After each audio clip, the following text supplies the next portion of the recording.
आज खरोखर आपल्या थोकरटवाडीचं भाग्य म्हटलं पाहिजे का आज मोठे मोठे पाहुणे आपल्याकडे आलेले आहे आणि खास मी या ठिकाणी स्वागत करतो आमच्या सगळ्यांच्या ताई पद्मजा फेनानी मॅडम या ठिकाणी आलेल्या आहेत.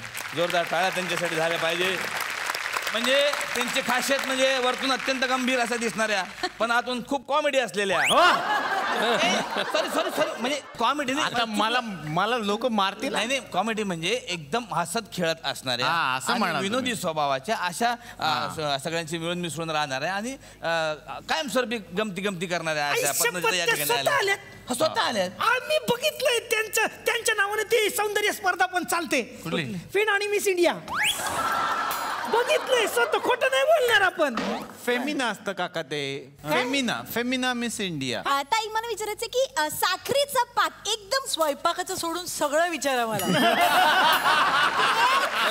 तेच काय झालं ऍक्च्युली आमच्या दोघींमध्ये पैज लागली होती की ताईंना जेवण येतं का नाही. आता कन्फर्म त्यांनी सांगून टाकलं त्यांना स्वयंपाक येत नाही. मला जेवण येतं, जेवण करता येतं, खाता पण येतं, पण आवडत नाही करायला. त्याच्यातलाही वेळ फुकट जातो.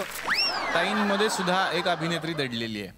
काय सांगता. हा म्हणजे आम्ही त्यांचं गाणंच ऐकलं आतापर्यंत. हा पण ती गोष्ट तुम्हाला माहिती नाही. माझी रिक्वेस्ट असणार आहे की त्याची एक झलक त्यांच्याकडून आज बघायची आहे की त्या खूप उत्तम नक्कल करू शकतात. मी असं ऐकलंय, कान धरून आधीच सांगतो मला माहिती नाही, मी असं ऐकलंय की लता दीदींची तुम्ही छान नक्कल करता आणि त्यांनाही तुम्ही दाखवलंय असं मी ऐकलंय. दीदी ते माझं संगीतातलं आराध्य दैवत. त्यांना वंदन करून मी त्यांची आठवण करते. आज मला आठवतोय 21 मार्च 2001 माझ्या आयुष्यातला अतिशय सुंदर दिवस. One of the beautiful days. दीदींना साक्षात भारतरत्न घेताना पाहण्याचं भाग्य मला त्या दिवशी लाभलं आणि त्यानंतर थोड्या अवधीतच माझंही नाव पद्मश्रीसाठी पुकारण्यात आलं. तेव्हा मी दीदींपाशी गेले, त्यांना वाकून नमस्कार केला आणि त्यांनी माझ्या पाठीवरनं अतिशय मायेनं हात फिरवला आणि म्हणाल्या, तुम्हाला पद्मश्री मिळाली याचे मला खूप आनंद होतोय कारण बाळाची शिष्याना आणि wish you all the best. त्यानंतर त्यांचं पत्रही आलं स्पेशल.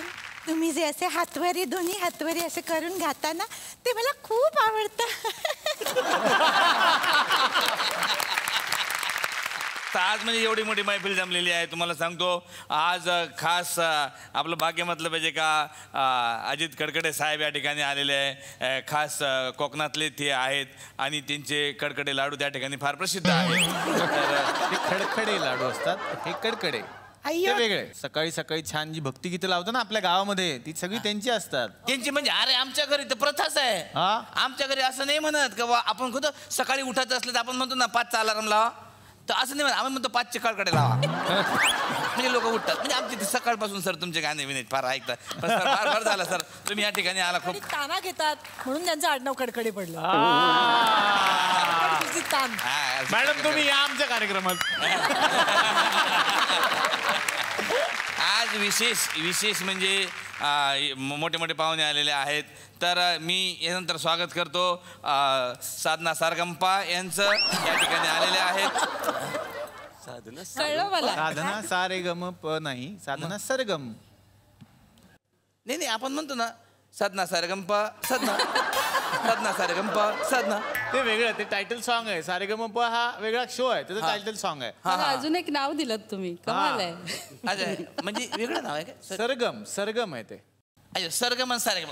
अरे का तुम्ही कन्फ्युज करता यार, दोन्ही म्युझिकच्याच गोष्टी आहेत ना. आहे का मॅडम? जर टाळ्या असतात झालं पाहिजे. प्रवीण आमरेला सर यांचं या ठिकाणी स्वागत. काय चुकलं का माझं? आंबरे प्रवीण आंबरे सर.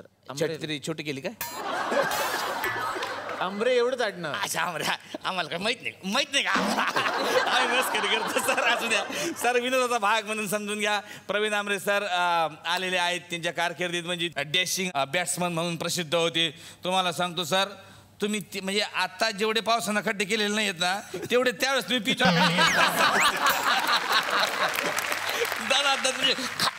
म्हणजे तो बॉलर तर असं वाटतं का हा आता बॅटच फेकून मारतो का असं आहे. प्रवीण सर आले त्यासाठी जोरदार एकदा टाळ्या झाल्या पाहिजेत.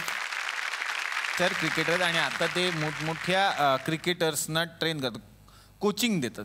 कोच हा कोच आहेत ते. खरं सर तुम्ही कोच आहे? हो, coaching सर कर. माझ्या घरचा एक कोच आहे, त्याचा जरा असा कपडा निघाला होता तर लेदरचा कोचचा अर्थ कळतो तुम्हाला? कोच का मोठ्या मोठ्या लोकांचे कोचिंग करतात ते. गरीबाचा कोच फाटला त्याचं काय नाही हा, सर हे मुळात पुन्हा कुणाला हे शिकवतात ऍक्च्युली? रॉबिन उत्तप्पा. वा हे बरं झालं, नाश्त्याचा प्रश्न मिटला. आणि नाव आहे ते, प्लेयर आहेत ते. सर ते फी काय राहते कोचिंगची? खूप असते का? नाही माझी पोरगी 10वीला आहे, क्लासेसला टाकली असते क्लासेसला. ते फक्त क्रिकेटचं कोचिंग करतात. कोचिंग क्लासेस नाही 10वी 12वी वगैरे. असं होय. हा 21 अपेक्षित उत्तरे वगैरे तसं नसतं ते. असं का? तुम्हाला वाटत नाही ती इथून हाकलले पाहिजे म्हणून सगळेचे सगळे तुम्ही सोडून? तुम्ही सगळे आता मी तुमची ओळख करून द्यायची होती म्हणून थांबा. हा. आता मी तुम्हाला एवढा मान सन्मान कधीच देत नाही ना. ओळखीत एवढा टाइमपास केला यांनी बघा काय नाही. आरतीची तयारी करा, मी पाहुण्यांशी गप्पा मारतो. ओके सगळे आरतीची तयारी करा. लगेच आम्ही सगळे आरतीला जा.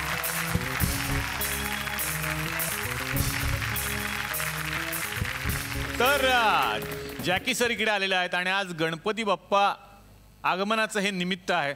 आम्हाला बरेच जण सांगत असतात की सरांच्या घरी गणपती बाप्पा असतात. हाँ येत आहे. 19 वर्ष झालं, 19-20 साल हो गए. वा वा. पण सर मुंबईत तुम्ही राहता आणि मुंबईचं एक खूप मोठं कनेक्शन आहे तुमचा जन्म मुंबईचा आहे. काय सांगाल मुंबईबद्दल आणि तुमच्या मित्रांबद्दल? मस्त आहे मुंबई म्हणजे उत्तम. काय लफड़े नाही, काय टेंशन नाही, कैजुअल इजी सब आराम मस्त है. खाली हॉर्न बहुत बजाता है. हॉर्न मार मार के कान का पर्दा हिला दिया बॉस. वो मतलब उन लोगों को लगता है कि हॉर्न बजाने से गाड़ी चलता है. ये खोपड़ी खराब है उन लोगों का. दूसरा अभी गणपति बाप्पा आ रहा है तो पानी को कैसा संभालने का वो सोचना चाहिए. मतलब पूजा करो यार, सब लोग पूजा करता है, सबका दिल में उतना ही प्यार है, मगर अपना दरिया से भी तो पूजा करो, उससे भी तो प्यार करो. इतने बड़े बड़े मंडल होते हैं. मेरे को लगता है कुछ कुछ अभी सुधरने लगे, कुछ कुछ के समझ में आने लगा है कि भाई स्वच्छ रखो ना अपना पानी. मगर आहिस्ता आहिस्ता मंडल का ये आप लोग को करना चाहिए बड़ू. आप लोग का क्या बहुत लोग सुनता है आपका प्रोग्राम, बहुत लोग देखता है. त्यांना बोला तुमचा प्रोग्राम मध्ये बोला काय करायचं, कसं स्वच्छ ठेवायचं, कसं ऑर्गॅनिक ठेवायचं, मिट्टी बराबर यूज कर, कलर बराबर यूज कर यार, तब जाके बाप्पा खुश होगा. खरंय. वा वा. तर हेच आवाहन आम्ही या मंचावर नेहमी करत असतो जेव्हा सण समारंभ येतात की सण साजरे करूयात पण पर्यावरणाचं रक्षण करून. कारण पर्यावरण म्हणजेच देव आणि त्याचं संरक्षण नाही करायचं तर मग बाप्पा चिडतील आपल्यावरती. तर यंदापासून आपण नक्कीच याची काळजी घेऊयात.